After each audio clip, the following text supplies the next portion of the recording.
Assalamualaikum warahmatullahi wabarakatuh. Siapa yang masih ingat sebelumnya kita sudah belajar tentang apa? Sebelumnya kita sudah belajar teks eksposisi, Bu. Kemudian belajar struktur eksposisi dan belajar tentang pola pengembangan teks eksposisi. Iya benar, Rebecca pintar. Sekarang tunjuk tangan. Pada pertemuan sebelumnya kan kita sudah bahas. Siapa yang masih ingat definisi dari teks eksposisi? Lalu, apa saja bagian dari struktur teks eksposisi? Dan ada berapa jenis teks eksposisi pola pengembangannya?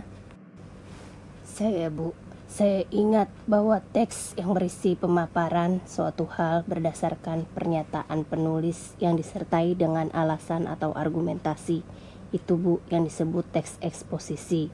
Lalu struktur teks eksposisi itu ada 3, Bu, yaitu tesis, rangkaian argumen, dan kesimpulan, Bu.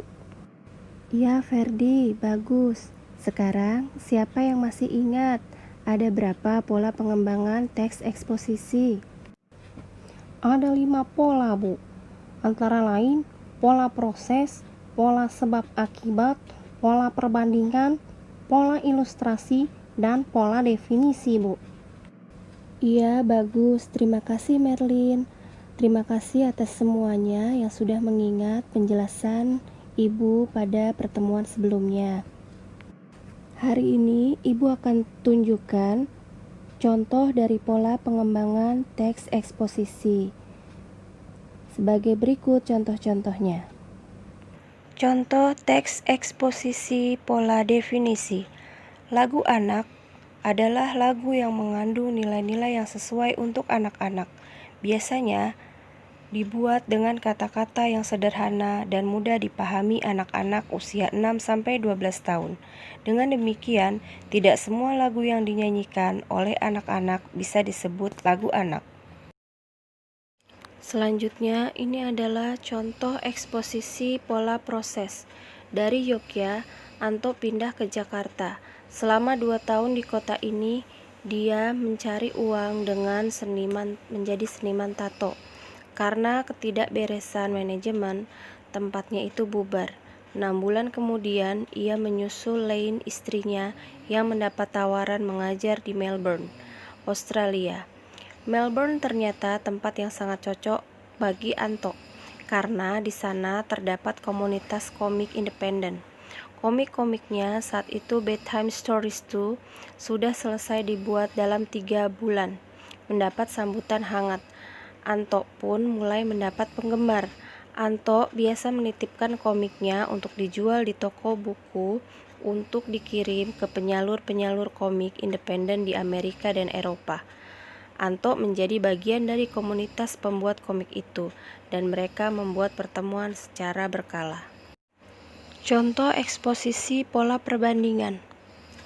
Sebenarnya bukan hanya ITS yang menawarkan rumah instan sehat untuk Aceh atau dikenal dengan rumah ITS untuk Aceh, RIA.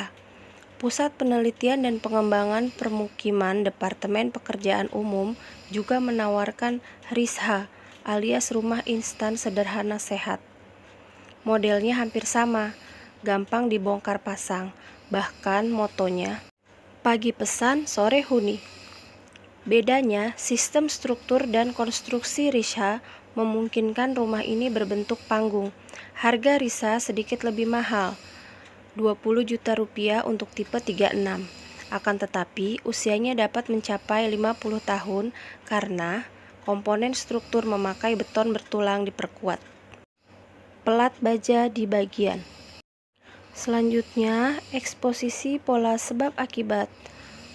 Kemarau tahun ini cukup panjang. Irigasi di desa ini tidak lancar, ditambah lagi dengan harga pupuk yang semakin mahal dan kurangnya pengetahuan para petani dalam menggarap lahan. Akibatnya, banyak petani yang gagal panen. Contoh yang terakhir adalah pola eksposisi ilustrasi. Dalam tubuh manusia terdapat aktivitas seperti pada mesin mobil. Tubuh manusia dapat mengubah energi kimiawi yang terkandung dalam bahan-bahan bakarnya, yakni makanan yang ditelan, menjadi energi panas dan energi mekanis. Nasi yang Anda makan akan dibakar dalam tubuh sebagaimana bensin dibakar dalam silinder mesin mobil. Sebagian dari energi kimiawi yang disediakan oleh nasi itu diubah menjadi energi panas yang membuat tubuh tetap hangat. Sebagian lagi berubah menjadi energi mekanis yang memungkinkan otot-otot dapat memompa darah dalam tubuh atau menggerakkan dada pada waktu bernapas. Setelah kalian memahami ada 5 penjelasan tentang pola pengembangan teks eksposisi, kita lanjutkan hari ini bahwa berdasarkan isinya, paragraf eksposisi terbagi menjadi 2 jenis, yaitu argumentatif dan persuasif. Contoh argumentatif misalnya terdapat dalam kalimat ini. Menurut peneliti, rutin konsumsi buah-buahan membuat kamu tak perlu sering bertemu dokter karena terkena penyakit. Pernyataan tersebut merupakan pendapat atau argumentasi, sehingga disebut eksposisi argumentatif, yang merupakan simpulan dari beberapa fakta. Pendapatnya adalah bahwa jika kamu rutin mengonsumsi buah-buahan, kamu tak perlu sering ke dokter karena sakit. Selanjutnya, Ibu akan jelaskan apa yang dimaksud persuasif, yaitu terdapat dalam kalimat penelitian yang dipublikasikan dalam New England Journal of Medicine menyimpulkan semakin banyak buah yang dimakan, semakin rendah risiko stroke dan serangan jantung.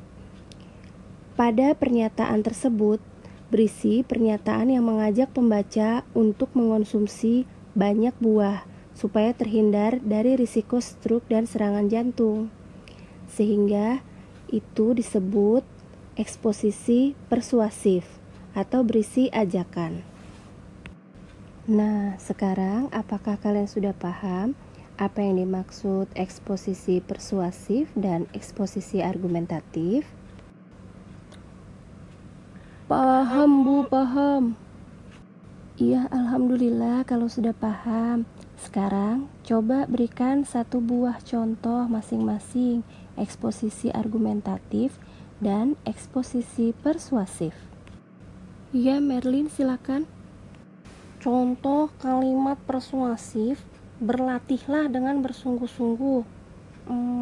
Ayo berolahraga secara teratur. Ayo belajar dengan giat.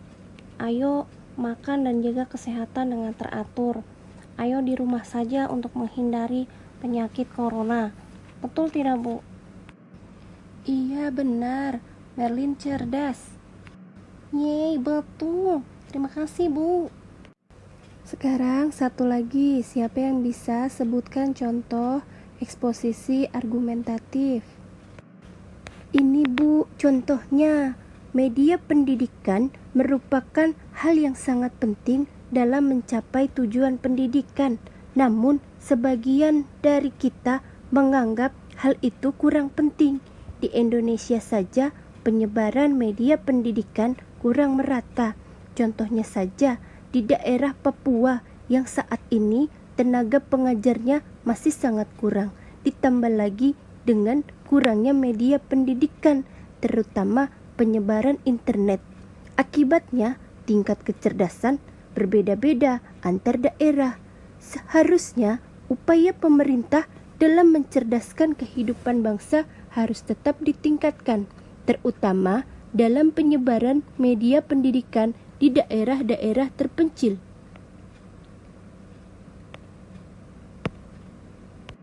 Iya, Rebecca benar. Alhamdulillah, selesai pelajaran hari ini. Terima kasih atas perhatian kalian semua. Mari kita akhiri dengan hamdalah. Alhamdulillahirabbil alamin. Alhamdulillahirabbil alamin. Sampai berjumpa lagi pada pertemuan selanjutnya. Wassalamualaikum warahmatullahi wabarakatuh. Terima kasih.